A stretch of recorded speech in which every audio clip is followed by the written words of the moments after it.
Assalamualaikum warahmatullahi wabarakatuh. Kita lanjutkan pembahasan kita yang kemarin tentang ilmu sorof.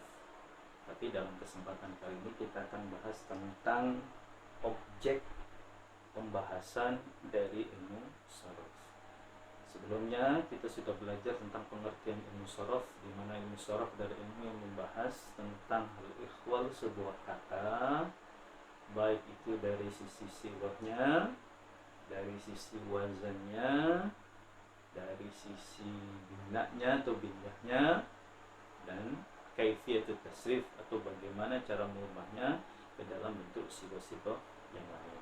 Nah, kali ini kita akan bahas tentang objek pembahasannya. Dari pengertian kemarin kita bisa ambil kesimpulan bahwasanya yang dibahas atau menjadi objek pembahasan dari ilmu sorof itu adalah al-kalimah al-arabiyah.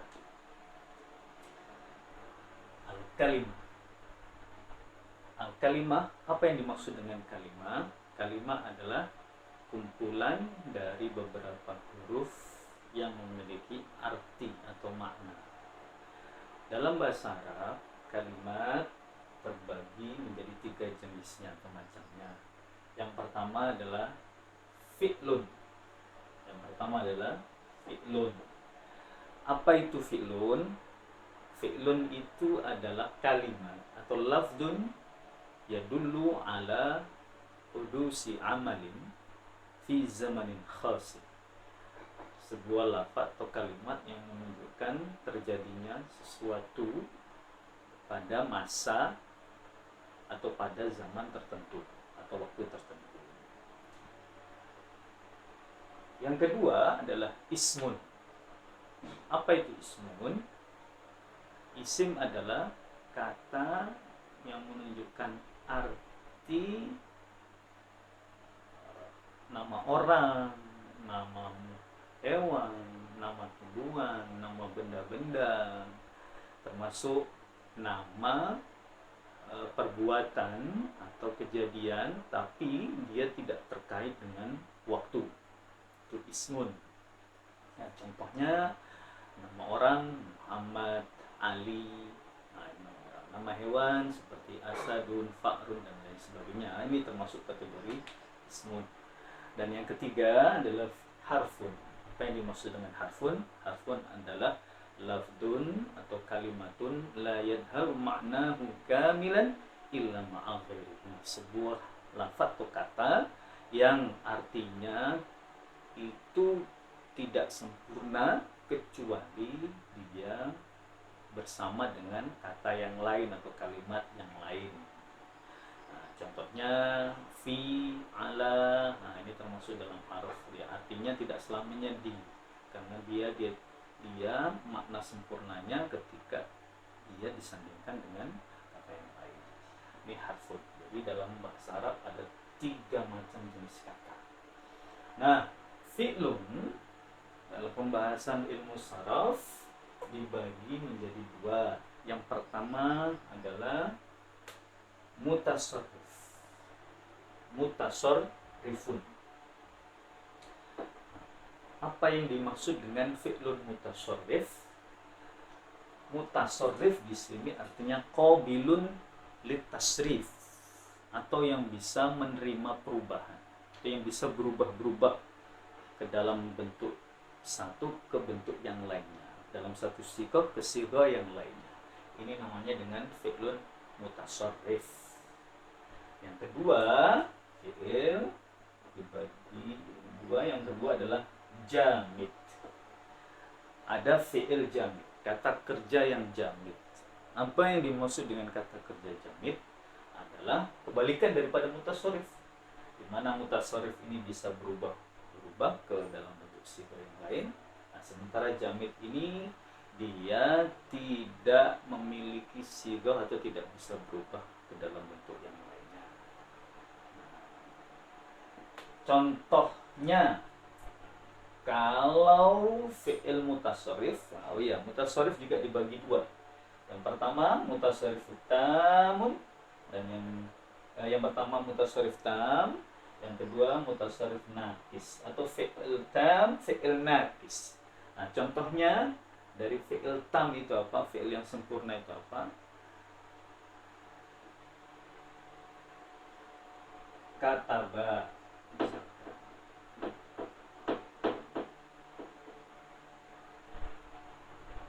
Nasoro.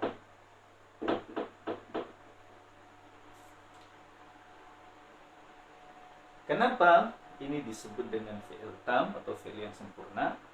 Karena fi'il ini, kata kerja ini memiliki atau bisa dirubah ke sigoh, bentuk sigoh-sigoh fi'il yang lain, seperti yaktubu, jadi sigohnya fi'il mudhari. Kemudian bisa berubah ke uktub atau ke la taktub, atau bisa berubah juga ke fi'il majhul, jadinya kutiba, yuktabu.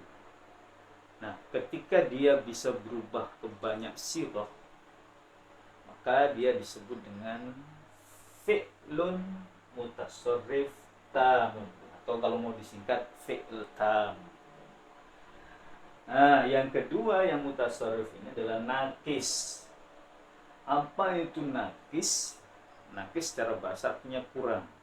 Artinya dia bisa berubah, cuman tidak ke semua sighah fi'il. Bisanya mungkin cuman 2 saja. Misalkan dia hanya punya sighah fi'il madi dan mudhari. Contoh daripada yang bisa berubah ke fi'il madi dan mudhari ini, misalkan kalimat zala, misalkan zala,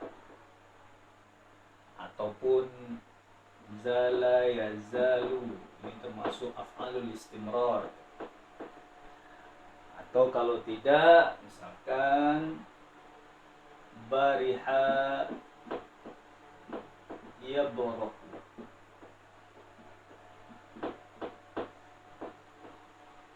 bariha yabrahu.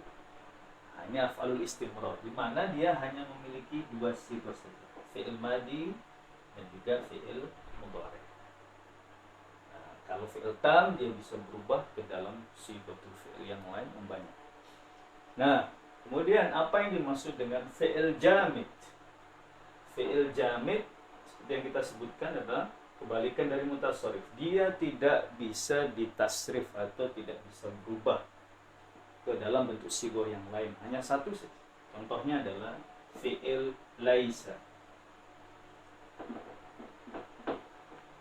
Laisa, di mana laisa ini sigohnya fi'il madi, yang tidak memiliki fi'il mudhari, tidak memiliki fi'il amri atau fi'il nahyi.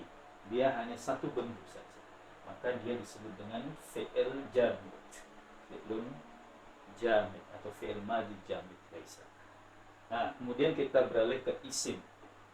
Yang kedua, pembahasan dari kalimat adalah isim. Nah, isim dalam pembahasan sharaf dibagi menjadi 2.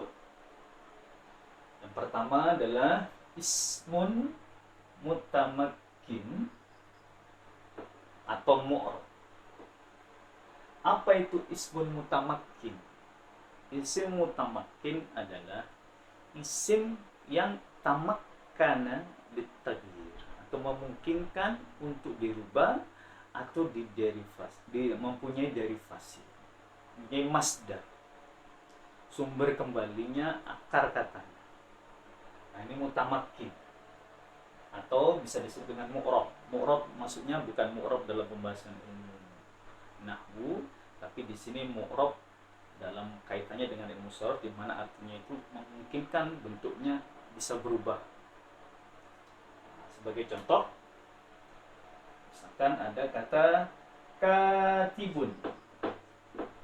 Katibun di sini sighahnya adalah ismul fa'il. Nah, ini bisa berubah bentuknya ke dalam sighah-sighah isim yang lain, seperti ismul maf'ul menjadi maktubun.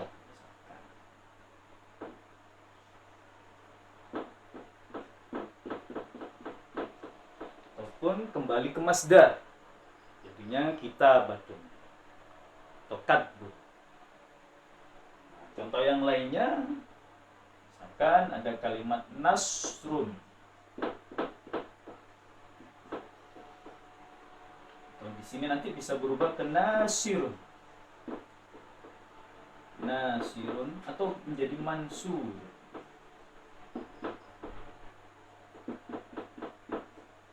Mansur.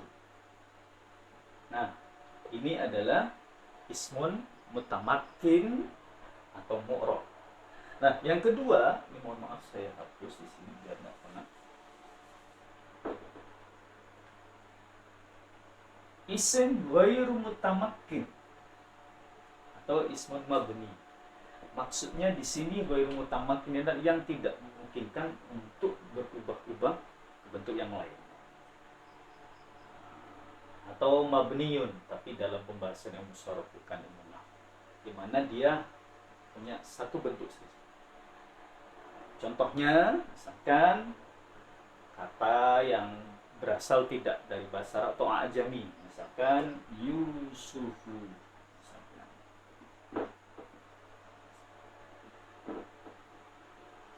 Ini tidak bisa dirubah-rubah, tidak bisa berubah menjadi isim fa'il, tidak bisa berubah menjadi ismul maf'ul, tidak berubah, tidak bisa menjadi masdar, tidak memiliki masdar, tidak bisa berubah menjadi ismul makan atau ismul zaman.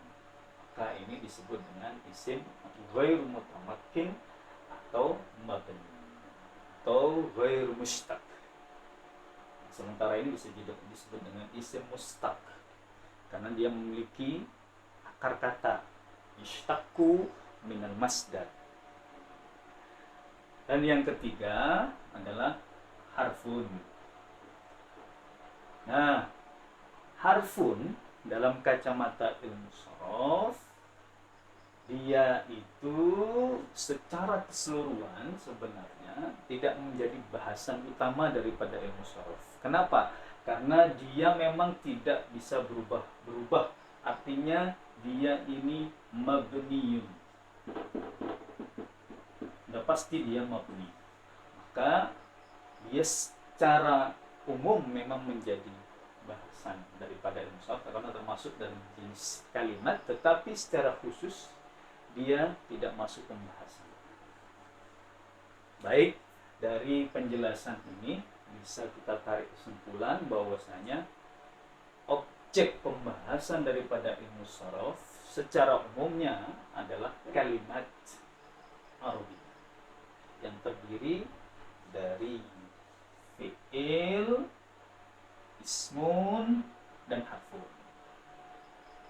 Cuman secara khusus atau pembahasan utamanya, dia itu yang banyak membahas tentang kata yang bisa berubah-ubah.